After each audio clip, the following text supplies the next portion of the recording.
Guys, तो कैसे हैं आप लोग। तो यार हम लोग पिछले वीडियो में जावा से थोड़ा फैमिलियर हुए थे। हमने जावा का कुछ बेसिक स्ट्रक्चर लिखा था, कुछ प्रोग्राम चलाए थे जावा के जो काफ़ी अच्छी तरह रन कर रहे थे।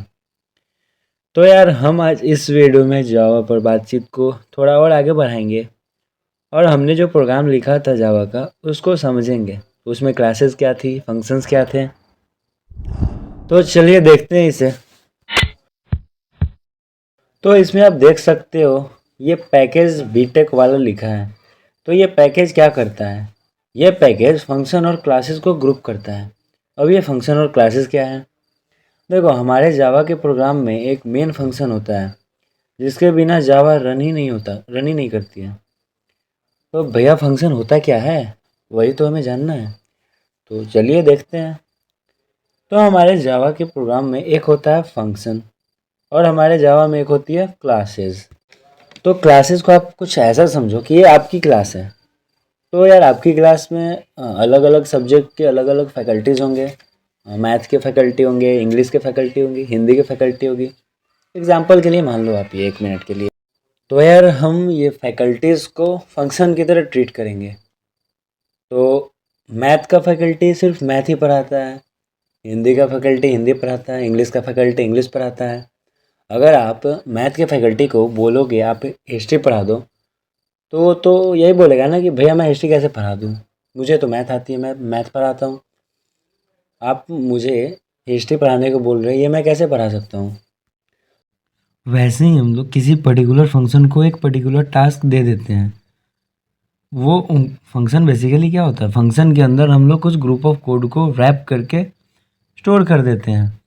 मुझे जब भी इस टास्क की ज़रूरत पड़ती है हमारे प्रोग्राम में, मैं उसे कॉल करके बुला लेता हूँ। मतलब मैं उसे रन एग्जीक्यूट करवा लेता हूँ।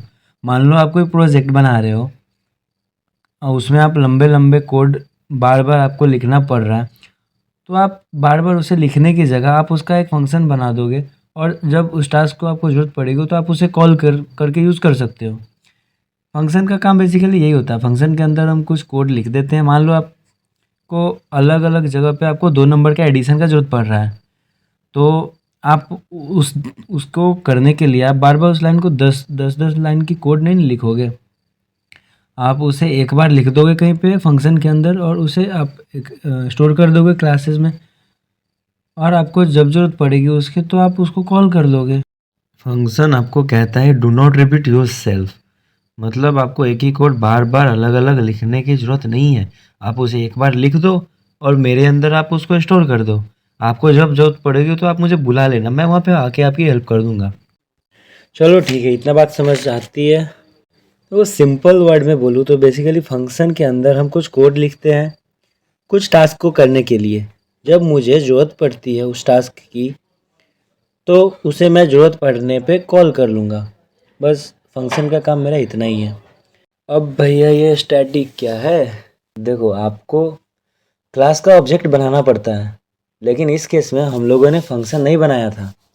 ऐसा इसलिए संभव हो पाया क्योंकि हम लोगों ने स्टैटिक कीवर्ड का यूज़ किया। वर्ड मेन में जो वर्ड है हमारा वो ये बता रहा है कि फंक्शन कॉल होने के बाद कोई भी वैल्यू रिटर्न नहीं कर रहा है।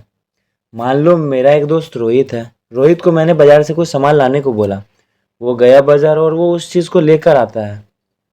तो मैंने उसे कुछ लाने को बोला, रिटर्न में वो लेके आया, तो मैं उसे कुछ वैल्यू रिटर्न करने को बोल रहा हूँ और वो मुझे रिटर्न कर रहा है।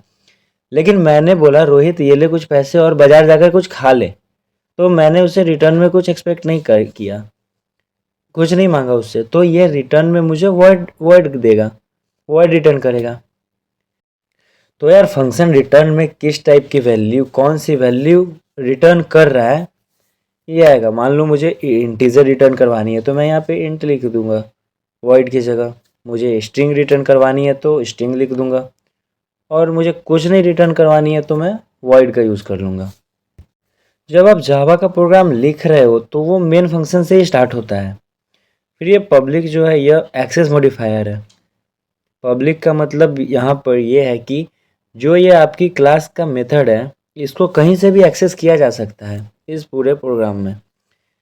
इसे हम फर्दर अच्छी तरह पढ़ेंगे। स्टैटिक की मैं बात करूँ तो ये स्टैटिक जो है हमारे लिए मुमकिन करवाता है कि हम क्लास का बिना कोई ऑब्जेक्ट बनाए इस फंक्शन को कॉल कर पा रहे होंगे। अब स्ट्रिंग आर्ग्स जो है, जो हम आर्गुमेंट पास कर रहे होंगे फंक्शन में, बट अगेन इसे हम आगे अच्छी तरह देखने वाले हैं। जैसे जैसे हम आगे वीडियोस को बढ़ाते जाएंगे हमारी डाउट्स क्लियर होता चला जाएगा। अब यहाँ पर एक चीज़ नोटिस कर पा रहे होंगे आप कि ये मैंने जो क्लास का नाम लिखा है ये कैपिटल से स्टार्ट हो रहा है, बट ये जो हमने फंक्शन का नाम लिखा है वो लोअर केस में लिखा हुआ है। तो ऐसा क्यों? तो अब मैं आपको यहाँ पर इंट्रोड्यूस करवाना चाहूँगा नेमिंग कन्वेंशन जो हम जावा में यूज़ कर रहे होते हैं। तो क्लास के लिए हम पास्कल कन्वेंशन का यूज़ कर रहे होंगे। अब पास्कल कन्वेंशन कहता है कि भैया मेरा जो नाम स्टार्ट होगा ना, पहला लेटर जो होगा ना मेरे वर्ड का वो कैपिटल से स्टार्ट होगा। फिर जैसे मैंने वर्ड चेंज किया फिर से ये कैपिटल से स्टार्ट होगा, बाकी सब स्मॉल रहेगा। लेकिन हमारे नाम का जो पहला लेटर रहेगा वो कैपिटल होगा। लेकिन फंक्शन के लिए हम कैमल केस कन्वेंशन का यूज़ करते हैं।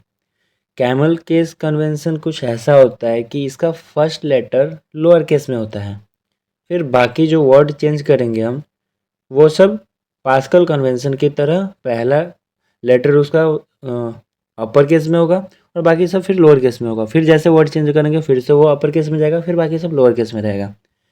बट इसका पहला लेटर जहाँ से ये स्टार्ट होता है बस वहाँ पे ये स्मॉल से स्टार्ट होगा। कैमल केस बेसिकली यही कहता है। तो इसे चलते देखते हैं, इसमें कुछ एग्जाम्पल करके देखते हैं तो काफ़ी अच्छी तरह क्लियर हो जाएगा ये।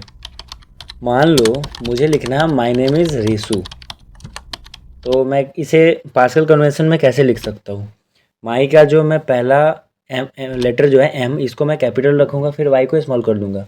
फिर मैंने वर्ड चेंज किया, नेम आ गया यहाँ पे, नेम का फिर मैं पहला लेटर एन जो है तो उसको मैं अपर केस में रखूँगा, फिर बाकी ए एम ई इसको स्मॉल में रखूँगा।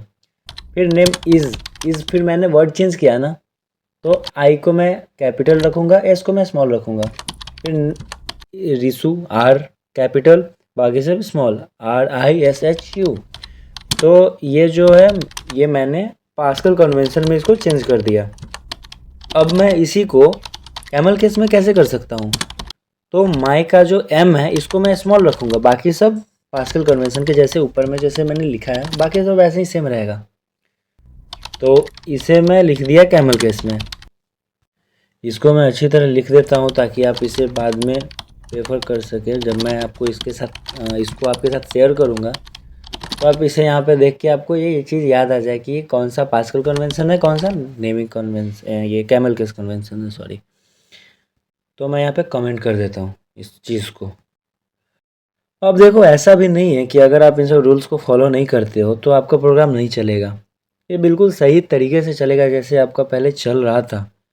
बट अगेन कुछ चीज़ हम कोड की रीडेबिलिटी को बढ़ाने के लिए यूज़ करते हैं ताकि बाद में अगर फ्यूचर में हम इस चीज़ को वापस आके पढ़ें तो हमें समझ में आए। मान लो आप अभी प्रोग्राम लिख रहे हो कोई और फ्यूचर में इसमें कुछ एरर आ जाती हैं, तो आप इसे सही करने आप जब वापस आओगे तो आपको समझ में नहीं आएगा, आपको याद ही नहीं रहेगा कि कहाँ पे मैंने क्लासेस लिखी हैं, कहाँ पे मेरा फंक्शन है। बट अगर आप इन सब छोटी छोटी चीज़ों को ध्यान देते हुए आप प्रोग्राम करते हो तो आपको उस टाइम याद करने की ज़रूरत भी नहीं है। आपको ये पता रहेगा कि हाँ पास्कल कन्वेंशन में क्लासेस होती है, कैमल केस में फंक्शन होता है।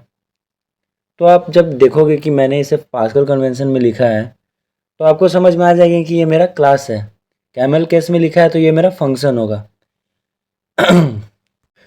चलो ठीक है, इतना समझ आ रही है गाइस तो लाइक कर देना यार। यहाँ पे देखो आप जब लाइक करते हैं आप लोग तो हम लोगों को ना मोटिवेशन मिलती है आगे ऐसी वीडियोस और लाने का, वरना डीमोटिवेट हो जाते हैं यार, मन नहीं करता आगे ऐसी वीडियोस बनाऊँ। मेहनत बहुत लगती है यार, सच बता रहा हूँ, मेहनत काफ़ी ज़्यादा मेहनत लगती है ऐसी वीडियोस बनाने में। सो ये थी हमारी आज की एनाटॉमी जावा की, हमारे जावा प्रोग्राम का बेसिक स्ट्रक्चर। आज की वीडियो हो सकती है आपको थोड़ा हेवी फील करवाए, थोड़ा सा कॉम्प्लिकेटेड लग रही होगी चीज़ें, बट अगेन अगर आप बिगिनर हो, आपको थोड़ी भी चीज़ समझ में आ रही है ना तो काफ़ी है, डरने की ज़रूरत नहीं है बिल्कुल भी। It is totally fine for now. हम जैसे जैसे आगे बढ़ेंगे सारी चीज़ें क्लियर होती चली जाएंगी। मैं इस ट्यूटोरियल में आपके साथ एंड तक हूँ। मैं आपकी सभी डाउट्स को क्लियर करता चलूँगा। आपको किसी भी तरह का कोई भी टेंशन लेने की बिल्कुल ज़रूरत नहीं है। और अगर आपको मज़ा आ रहा है, एंजॉय कर रहे हो आप इस ट्यूटोरियल को, प्लेलिस्ट को, तो यार इस प्लेलिस्ट को आप प्लीज़ सेव कर लो, बुकमार्क कर लो, ताकि आगे से ऐसी वीडियोस आप मिस ना कर पाओ। टाइम पे आपको ये वीडियोस मिल जाए, आपको मेहनत ना करना पड़े इसे ढूंढने के लिए। आप चाहते हो ऐसे और वीडियोस आते रहे और ट्यूटोरियल्स मैं लाता रहूँ, तो प्लीज़ जितना हो सके उतना इसको शेयर करो यार, लाइक करो, सब्सक्राइब करो। देखो वीडियोस पर लाइक देख कर ना हमें काफ़ी ज़्यादा मोटिवेशन मिलती है। तो आप चाहते हो ऐसी वीडियोस मैं लाता रहूँ, तो प्लीज़ मुझे मोटिवेट कर दिया करो यार थोड़ा सा। तो बस यार आज के लिए इतना ही। Thanks for watching this videos. मिलते हैं फिर नेक्स्ट वीडियो में। तब तक के लिए बाय बाय, टेक केयर, सब बाय खैर।